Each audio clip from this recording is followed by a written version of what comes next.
Block के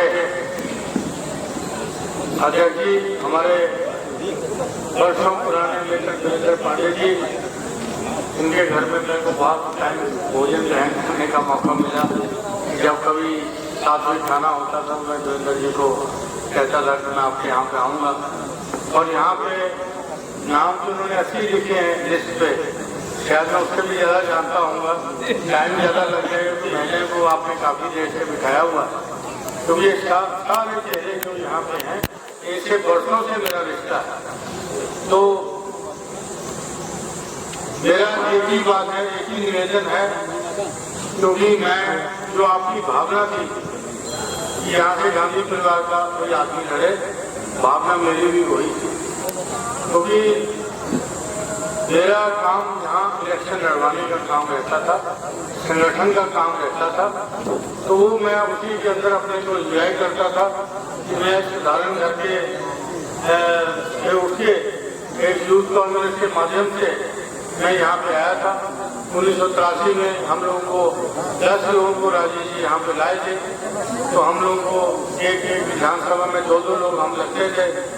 उसके बाद फिर हम लोगों ने जब यहाँ पे काम शुरू किया, क्योंकि हम लुधियाना से आए थे, हम लोग अपने जो हमारा संसद सदस्य होता था वो हम लोग को बहुत बड़ी शख्सियत मानते थे। तो हम लोग सोचे कि यार MP का कोई काम नहीं होता, ये इससे तो बस इससे मिलो मशवरा करो, इससे काम। जब मैं यहाँ पे आया 1983 में, तो 1983 में जब मैं आया तो यहाँ पे तो राजीव जी सांसद थे उस समय। तो लेकिन यहाँ पे लोगों का मैंने जिस तरह देखा, लोग राजीव जी की बाजू पकड़ के ले जाते थे, तो हमने कहा कि कैसे कैसे इन लोगों के बीच काम करेंगे कि जो राजीव जी की बाजू पकड़ सकते हैं, तो वे हम लोग क्या समझेंगे। तो लेकिन मैंने देखा कि यहाँ की जनता के अंदर जो भाव था राजीव जी के प्रति, राजीव जी ने कभी भी किसी ने हाथ पकड़ा वहां ले गया, किसी ने हाथ पकड़ा वहां ले गया, तो उन्होंने कभी भी अपने घर को निराश नहीं किया। हमेशा उन्होंने आपने उनको अपने दिल में रखा, उन्होंने आपको हमेशा अपने दिल में रखा। क्योंकि मेरे को याद है कभी पहले दिल्ली के लोग आते थे 81 में, जब पहला राजीव का इलेक्शन हुआ, जब हम लोग उस प्रोग्राम, क्योंकि राजीव जी के चलाए हुए प्रोग्राम से हम निकल के आए थे, तो एक बार उन्होंने अपनी कॉन्स्टिट्यूंसी की बात किया कि मैं ये चाहता हूँ कि मेरा इलेक्शन जो है बाहर के लोग न लड़े, यहाँ के लोग लड़े। तो हमने कहा सब ये बड़ा सिंपल काम है, जब हम लोगों को इनको ताकत देंगे ये तब काम होगा। हम लोगों ने कहा कि ये पहला इलेक्शन जब हमने आपका लड़ाया तो हमने देखा कि हमारा ब्लॉक अध्यक्ष जो है वो सिंपल पर्ची काटता है, डीजल की पर्ची काटता है, पेट्रोल की पर्ची काटता है। उसका काम तो है बूथ का मैनेजमेंट, उसका काम है न्याय पंचायत का। उन्होंने कहा कि ये काम आप लोग करो और मेरे को संगठन बना के दो, क्योंकि संगठन का शौक पहले से था। तो हम लोगों ने उनको करके दिया कि राजीव देख लीजिए, अगर आपको ये करे। उनको पसंद आया, उन्होंने इसको अपनाया, तब से हम लोग पूरा का पूरा इलेक्शन जो है संगठन के माध्यम से लड़ाते हैं। आप देखते होंगे यहाँ पे न्याय पंचायत हमारा एक सेक्टर का इंचार्ज होता है, ग्राम सभा अध्यक्ष हमारा नीचे का काम करता है, बूथ का मैनेजमेंट करता है, सारे काम आपको पता है, उसको बताने की जरूरत नहीं। लेकिन सबसे बड़ी बात ये थी कि मैंने सोचा तो नहीं था, बीच में हमारे 2-4 लोगों ने कहा कि भाई साहब कोई नहीं आ रहा तो आप ही आ जाइए। तो मैंने कहा ये सोचना पाप होगा, ये सोचना पाप होगा कि मैं यहाँ से प्रत्याशी हूँ। ठीक है, मैं नाम नहीं लूंगा, सामने बैठे हैं मेरे वैल्यूएशन भी हैं, लेकिन मैंने इनको यही बात किया, मैं देखो ये उनकी धरोहर है, उन्हीं को इसको संभालने दो और किसी का नाम भी नहीं होना चाहिए। तो हुआ, तो चलता गया, अब सस्पेंस रहा, मीडिया वाले भी कौन लड़ेगा मेरे को नहीं पता है। अच्छा मैं कहा मैं तो तैयारी करके बैठा हूँ, इधर भी नॉमिनेशन की, इधर भी नॉमिनेशन की, आप आइए, दोनों बहन भाई लड़ जाइए, जो भी लड़ना लड़िए। हमारी यहाँ जनता एकदम तैयार है, आप नॉमिनेशन करके भी जाएंगे तो भी जनता जिता के भाई आपको मेहनत नहीं करनी पड़ेगी। तो मैंने ये भाव आपका कब देखा था, 99 में देखा था, जब 98 में कैप्टन साहब हार गए थे यहाँ से, उनकी हारने की वजह भी आप जानते हो कि बूथ कैप्चर अगर नहीं होते तो शायद वो जैसे 2 इलेक्शन जीते थे ये भी जीते। लेकिन उसके बाद मैंने आपकी आंखों के अंदर वही भाव पड़ा जैसे आप सोनिया जी को यहाँ ले आए थे, क्योंकि सोनिया जी का भी नॉमिनेशन बेलारी से करा दिया गया था। आप लोग हो गए थे कि अब क्या होगा, तो मैं कहा भाई आपका छोटा भाई अभी बैठा है, लड़ाई करेगा। प्रियंका जी ने मेरे को साथ दिया। मैं कहा प्रियंका जी देखिए, वहां की जनता की आंखों के अंदर जो आपके प्रति मैं लोगों आपके परिवार के प्रति प्रेम देखा है वो मेरा ख्याल पहली ही कॉन्स्टिट्यूंसी में मिलता है। ऐसा नेता को ये बड़े सौभाग्य की बात है कि अमेठी के अंदर मान ये होगा। तो उन्होंने 2-4 क्वेश्चन किए। मैं कहा कि मैं ये जो आपको इंफॉर्मेशन है मैं इससे सहमत नहीं, ठीक है। तो उन्होंने कहा कि तुम अपना प्लान बताओ। अच्छा, हम लोग बहुत जगह कागजी वाले आदमी नहीं, जो आंकड़े वाले, ग्राफिक वाले, कि लाल पीली लाइटें ऊपर नीचे करने वाले तो आदमी है नहीं, क्योंकि हम तो हाथ के लिखा पढ़ी वाले सेक्टर भी हाथ से बना लेते हैं, बूथ भी हाथ से बना लेते हैं, एक रजिस्टर रखते हैं, वही हमारा पूरा कॉन्स्टिट्यूंसी होती है। तो मैंने उसको एक पन्ने पे बना के दिया। मैं कहा देखिए ये होता है ये नॉमिनेशन, और उसके बाद ये होता है सर्टिफिकेट जीत के बाद हासिल करने के बाद। इनके अंतर्गत ये गतिविधियां होती हैं जो हमारे कार्यकर्ता करते हैं, हमारे नेता करते हैं, और सारा सिस्टम तैयार करना। तो उन्होंने मेरी बात को बोले देख लो, सोच लो। मैं कहा सोच लिया, तो उसके बाद शक्ल नहीं दिखाऊंगा अगर अमेठी से हम लोग हार जाएंगे। ये गजब का जो कॉन्फिडेंस मेरे अंदर था वो आप लोगों की शक्ति थी जो मेरे मुंह से बोल रही थी। सोनिया जी ने नॉमिनेशन किया, बेल्लारी से भी लड़ी, अमेठी से भी लड़ी, 2 इलेक्शन लड़ी उस समय 99 के अंदर। और आप लोगों ने जो आपके मन में था वो करके दिखाया। सोनिया जी को 3 लाख के भारी बहुमत से जाके संसद में पहुंचाया। तो मैंने जब काउंटिंग हॉल से उस समय सुल्तानपुर में काउंटिंग हुआ करती थी, अपनी अमेठी डिस्ट्रिक्ट में हुआ करता था, तब वो ठप्पे वाला इलेक्शन भी था। तो हमने कहा कि जब काउंटिंग हॉल से बाहर आए, सर्टिफिकेट लिया, तो मैं क्या प्रियंका जी अब बता दीजिए कौन सी कॉन्स्टिट्यूंसी रखनी, बेलारी ये? तो बोले ऑफकोर्स अमेठी, निश्चित रूप से अमेठी रखेंगे। मेरा दूसरा क्वेश्चन था कि हाँ सरकार नहीं है, बीजेपी की सरकार ऊपर भी है नीचे भी है, बोले कि कुछ परवाह नहीं है, हम अमेठी को रखेंगे। ये उनका विश्वास था। नहीं तो कर्नाटक में हमारी सरकार थी, हम लोग वहां पे दूसरी अमेठी भी तैयार कर सकते थे, लेकिन आपका भाव जो था मैडम को मजबूर किया कि मेरे को अपने लोगों के बीच में रहना, क्योंकि उनका सुहाग जो था वो भी आपके बीच में रहा। तो उन्होंने इमोशन टच मैडम का था, उन्होंने अमेठी को रखा और विकास का हमने काम शुरू किया। उसके बाद जब ये वाला चुनाव आ गया, मैडम चली थी राज्यसभा, ये सीट हारी हुई थी। फिर ये प्रश्न आ गया कि भाई विरोधी लगाते हैं कि पूरा परिवार ही इसके अंदर आ गया, जबकि ये परिवार जिसने प्रधानमंत्री का पद छोड़ा हो उसको किसी भी किस्म की लालच नहीं है हिंदुस्तान में। एक प्रधान का पद के लिए आदमी कहां तक जाता है ये आपको पता है। किस तरह सरकार की लड़ाई होती है, वो तो देश की प्रधानमंत्री का पद था जो सोनिया जी ने छोड़ा, त्याग की मूर्ति ने छोड़ा, और आपके बीच वो रही। 2004 में जब राहुल जी आए, वो अपनी कॉन्स्टिट्यूंसी बदल के रायबरेली चली गई और राहुल जी यहाँ पे आपके बीच में रहे। आपने 3 चुनाव राहुल जी को लगातार जिताया। और मैं हमेशा कहता हूँ कि जो मीडिया के लोग जो दिल्ली उल्ली वाले हैं तो दिल्ली की ही रिपोर्टिंग करते हैं। मैंने उनसे कहा कि अगर सच्ची रिपोर्टिंग करनी है तो आप जनता के बीच में जाइए। जनता ने अगर राहुल जी को इलेक्शन हराया होता तो मैं राहुल जी के सामने कहता भी नहीं कि आप लड़िए। ये मैनेजमेंट की कमी थी, सत्ता शासन की कमी थी जो उनको 53,000 से ये हारना पड़ा। तो राहुल जी ने समीक्षा करके आओ, तो मैं अगर राहुल जी टेबल पर बैठ के समीक्षा कर दूंगा मैं आपको कि आपके इलेक्शन के अंदर हुआ क्या। तो चलिए बात आई गई। उसके बाद राहुल जी ने लेकिन यहाँ का ऑफिस बंद नहीं किया, गौरीगंज में जो हमारा सेंट्रल कार्यालय उसको बंद नहीं किया, उसके बाद जो भी सोशल काम होते थे सारे के सारे जारी रखे। इसी बीच कोरोना आया। कोरोना के काल में आप देख लो कि कितना जो अन्न था, चावल, गेहूं, तेल किट बनाते थे, आप लोगों ने सबने बांटे, वर्करों ने बांटे। तो विरोधी को बर्दाश्त नहीं हुआ कि भाई राहुल जी सांसद नहीं है तो वो कैसे बांटते हैं, तो कैसे बांटते हैं। तो उन्होंने क्या किया कि हमारे गौरीगंज कार्यालय के ऊपर एक एसडीएम को भेज दिया कि छापा डाल रहे, आप हमको ये बताओ कि गेहूं कहाँ से आया, इसका बिल क्या है, इसकी बेटी क्या है। तो उस समय भी लोग भूखे मरने से आप टेक्निकल कर रहे थे। ठीक है, जहां से भी हम लोग दान मांग जांच के लेके गेहूं आए तो आप लोग उसको ये मान रहे थे कि भाई हम इसकी भी जांच करा देंगे। तो आप किसका भला करने जा रहे हो? अमेठी के जनता का आप उसकी भलाई नहीं चाह रहे हो। आप चाहते हो कि ऐसे के अंदर जब नौकरियां बंद हो गई थी, फैक्ट्रियां बंद हो गई थी, सारे ट्रांसपोर्ट के साधन बंद हो गए थे, उस समय आप लोगों ने उसको रोकने का काम किया।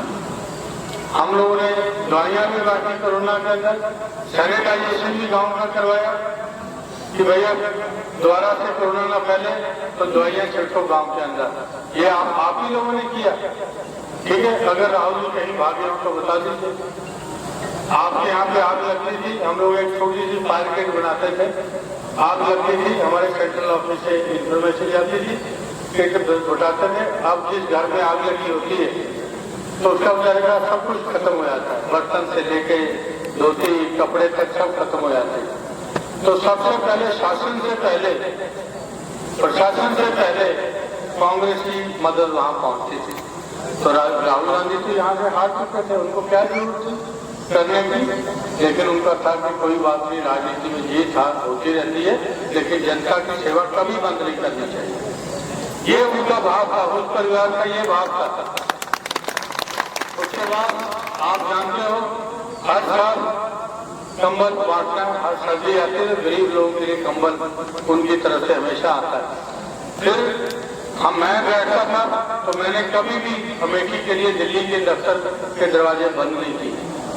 जो भी भैया इलाज के लिए आ जाए, कांग्रेसी तो कांग्रेसी, जिस भी पार्टी का आदमी आ जाए इलाज के अंदर, हमने कभी भी ये नहीं सोचा कि भैया ये वहाँ का जनता, क्योंकि ये सीट मेरे को किससे मिली है, गांधी परिवार से मिली। राजीव जी जब कहते थे वो ये कहते थे कि देखो हम लोग 10 की टीम होती थी तब, वो कहते थे कि देखो भाई अब ये इलेक्शन हो गया, अब मैं यहाँ पे सबका भी हूँ, जो भी मेरे पास काम कराने का मैं उसका काम करूँगा।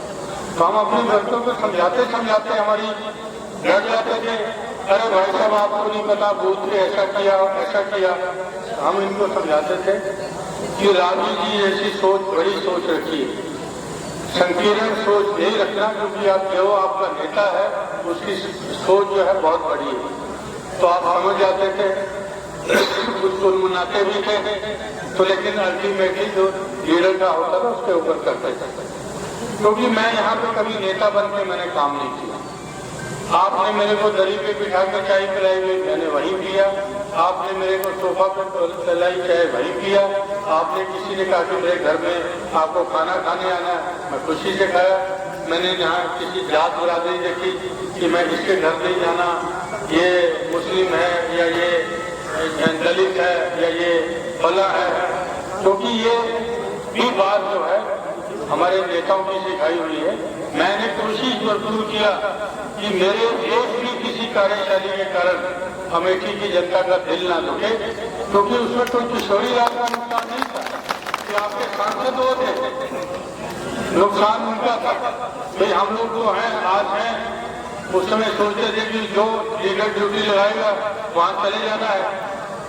तो आज जब ये रात को मेरे को कहा गया कि आपको लड़ना है, तो मैं तो पहले कहा कि मैं ये क्या हो जाएगा। तो बोले एकदम दिमाग में काम करना, मैंने सबको बाहर निकाल दिया। मैं 10 मिनट मेरे को जरा अकेला छोड़। तो मैंने फिर फोन लगाया, मैं फिर कॉन्स्टिट्यूंसी में आपके लिए रात है, आप लड़ जाइए, नॉमिनेशन करके आइए। आप मेरे को क्या नहीं लड़ना, मैं ही लड़ूंगा और मैं जीत का सर्टिफिकेट आपको दूँ, देखे आप नॉमिनेशन कर दीजिए खाली वहां से। ये मेरी जिद थी और मेरे को आगे से जवाब क्या मिला, उन्होंने कहा कि शौर्य जी आपने हमारे परिवार को बहुत इलेक्शन लड़ाए, एक हमारे परिवार को भी आपको इलेक्शन लड़ाने देना चाहिए, आपका इलेक्शन हम लड़ाएंगे। नॉमिनेशन के अंदर उन्होंने इस चीज को कहा। तो ये मेरे जैसे सामान्य घर के आदमी के लिए कि मैं बहुत धन्ना सेठ का बच्चा नहीं हूँ, हम लोग मिडिल क्लास के लोग हैं, तो मेरे लिए इससे बड़ा गौरव एक सिंपल पार्टी के कार्यकर्ता को, इससे बड़ा कोई गौरव हो नहीं सकता। क्योंकि मैं राजीव जी से जब 1982 में आपने उनको एमपी बनाया था, तो 1982 के अंदर में पहली बार राजीव जी को, राजा मोहन सिंह जी थे यहाँ किलोई के एमएलए भी रहे, बाद में राज्यसभा एमपी भी रहे, उनके साथ वो आए हुए थे वहाँ। तो हम लोग नीचे ऊपर खड़े थे, वो कॉर्पोरेशन की बिल्डिंग के नीचे हम देख रहे थे ऊपर से। तो कहते हैं ना हमारे हिंदू धर्म में होता है कि शायद 24 घंटे में एक बार तो सच जवान से निकलता। तो हमने सोचा कि यार काश आदमी के साथ काम करने का मौका मिले, कांग्रेसी थे ही हम लोग। अगले ही साल हमको यहाँ पे आने का मौका मिल गया और तब से बाद अब जाने का मौका आप लोग परिवार नहीं दे रहा, अब और मतलब जिम्मेवारी बढ़ा दी। लेकिन मैं आपको इसके बाद भी मैं ये कहता हूँ आपको कि ये एक धरोहर है, अमानत है उनकी मेरे हाथ में, जिसको मैं संजो के रखूंगा। और आप लोग भी कह रहे हैं कि शौर्य जी आप इस अमानत में खयानत कर रहे हैं, तो मैं कह दूंगा कि इस अमानत को लोग नहीं समझ पा रहे कि मतलब मैं अच्छे से संभाल पा रहा हूँ, ये अमानत आपकी आपके हवाले है। तो भी हमारे पिताजी की एमपी एमएलए नहीं रहे और हमको भी कोई शौक नहीं, हमको संगठन का शौक है, संगठन का काम करके मेरे को मजा आता है, तो उसके अंदर हम लोगों को जोड़ते हैं। आज हमारे बीच में मीर साहब भी हैं जो आपके सीडब्ल्यूसी मेंबर हैं, वो झारखंड में गए, उनका झारखंड इंचार्ज है। हमारे वीपी सिंह जी उनके साथ काम करते हैं, वो इनकी इतनी तारीफ की है कि बोले देखो उसकी मतलब तो इतनी समझ है कांग्रेस की कि जितना आज ये ऐसे है हमारी कांग्रेस के, ठीक है। और इसी आदमी ने मेरे को पहली बार ऐसे ठीक है, ठीक है। तो ये चीजें हुई। अब मेरे साहब ने कहा कि बोले कि भाई देखो अमेठी में काम करने का एक तो हमको सीख मिली कि बोला झारखंड वाले बोर हो जाते हैं कि यार ये आदमी थकता ही नहीं बात सुनने के लिए। तो हमारी प्रैक्टिस जो हुई है यहाँ से हुई, और जो हमको ये हम्बलनेस जो है ये हमको गांधी परिवार की देन है। वरना मैं 22 साल 22.5 साल की उम्र में जब आया था तो उस समय उम्र के अंदर क्या जरा जोश होता है, जरा आप सोच लीजिए। अभी आपके बच्चे मतलब जोश दिखा देते होंगे कभी कभी ना कहीं आपको, लेकिन हमने अपनी उम्र से 10-12 साल ज्यादा की जिंदगी जीते थे यहाँ पे। जब 22 साल की तो हम जीते थे 32 साल की, जब 32 साल तक हम जीते 42 साल की। तो हम लोगों के अंदर ये गुमान में आ जाना चाहिए कि राजीव जी को हम पता नहीं क्या जिताते हैं, लेकिन राजीव जी को, सोनिया जी को, राहुल जी को, ये आप लोगों की ताकत है, ये कोई किशोरी लाल की कोई ताकत नहीं है यहाँ। और वो 440 करोड़ का करंट आता है, मैं तो एक बल्ब हूँ आगे सिंपल, ठीक है। और आपको मैं 40 साल से मैं आपके बीच में हूँ और ऐसे ही रहूंगा आगे भी। इस चीज की भी गारंटी है कि आप सोचेंगे कि अंकित लगेगा मेरे कल भी नहीं लगेगी, ऐसा ही रहूंगा, ऐसे ही काम करूंगा और आप लोगों के बीच में आके बैठूंगा। तो मेरा ज्यादा हो गया शायद, बोर तो नहीं हो गया, अगर ज्यादा हो गया तो कम करेंगे, ठीक है। क्योंकि मतलब कई बार आदमी बोर हो जाता है ना, मतलब नेता को टोक भी देना चाहिए कि बहुत हो गया। तो उसके बाद मैं अब आता हूँ अमेठी के गौरव के ऊपर। हम लोगों के अंदर किलोई के अंदर जब मैं था तो यहाँ पे लोग राजीव जी की बाजू पकड़ के अपने घर के अंदर ले जाते थे, साथ अपनी बहू की शिकायत करती थी कि मेरी बहू सुनते थी, जरा उसको समझाइए।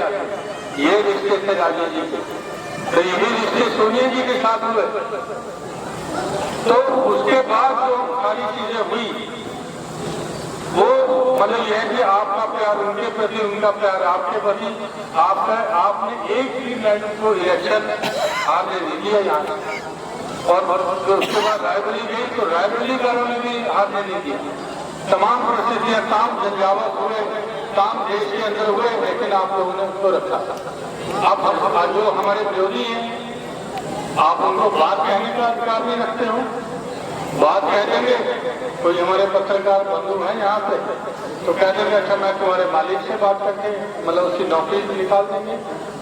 यार लोकतंत्र के अंदर जो हमारे पत्रकार लोग हैं, ये चौथा स्तंभ है लोकतंत्र का, उनको हक है। आपको सवाल पसंद नहीं है, आप कह दीजिए कि इस सवाल का मैं जवाब देना, ये लोग को या तो 5 मिनट लोग दो, फिर करते हैं 5 मिनट लोग दो, जरा सारे लोग बैठ जाए। तो लोकतंत्र के अंदर सवाल पूछने का हक सबको है, क्योंकि आपका जो वोट होता है, एक सांसद तो दिल्ली में घर भी दिलवाता है, उसको लाखों यूनिट बिजली के फ्री भी दिलाता है, उसको हेल्थ का भी दिलाता है, उसको तमाम उम्र उसको रेलवे उसके कंपेनियन का पास दिलाता है, उसका इलाज के लिए तमाम उम्र उसके इलाज का ये करता है। ये आपके मत का अगर कोई कर्जा उतारे से कर्जा नहीं उतार सकता। तो ये सोचना चाहिए जो भी जनप्रतिनिधि है, यहाँ की जनता कीड़ा मकोड़ा नहीं, ये आप उनके मत से ग्रहण करके जब आप सांसद बनते हैं तो आपको और नर्म होना चाहिए जनता के प्रति, अभिमान नहीं होना चाहिए, क्योंकि अभिमान यहाँ पे किसी का चला नहीं। हिस्ट्री है, जिसने भी अभिमान किया वो सड़क पे आ गया, क्योंकि लोकतंत्र के अंदर जिसने भी अहंकार किया, तो आपको याद होगा कि जब वाजपेयी जी जैसे वो थे, कल्याण सिंह जी यहाँ पे सीएम हुआ करते थे, तो उसमें एक नारा चला था इंडिया शाइनिंग, तो बीजेपी इसी नारे में बैठी हुई थी, इंडिया शाइन करने लग गया और हमारी गवर्नमेंट फिर आ गई है। आपने रिजल्ट देखा 2004 में क्या हुआ, रिजल्ट हुआ, गवर्नमेंट लोगों ने स्थापित कर दिया, क्योंकि 10 साल का वक्फा बहुत बड़ा वक्फा होता है। लोग जान जाते हैं कि लफाजी कहाँ है और काम कहाँ पे। आप मेरे को ये बताइए, 100 दिन के अंदर काला धन लाने वाले, 15 लाख आपके अकाउंट में डालने वाले लोग, 2024 तक पक्के मकान देने वाले लोग, ठीक है, उसके बाद तमाम स्कीमें जो चल रही हैं जिनके ऊपर ये बड़ा फख्र महसूस करते हैं, कहते हैं हम किसान की सम्मान निधि देते हैं जो 500 रुपया प्रति माह होता है, 6,000 रुपया साल का होता है, उससे ज्यादा तो उनके पशु उनकी फसल चल जाते हैं। आपको जो बेसिक समस्या है किसान की, आवारा पशुओं की, उसको तो आपने डबल इंजन की सरकार ने कभी हल नहीं किया। उसको हल कर दो तो किसान की शायद आय भी दूनी हो जाए। और तो ये सारी चीजें जो मैं आपको बता रहा हूँ, क्योंकि एक योजना है कि हमने उज्ज्वला योजना लागू कर दी, गैस सिलेंडर का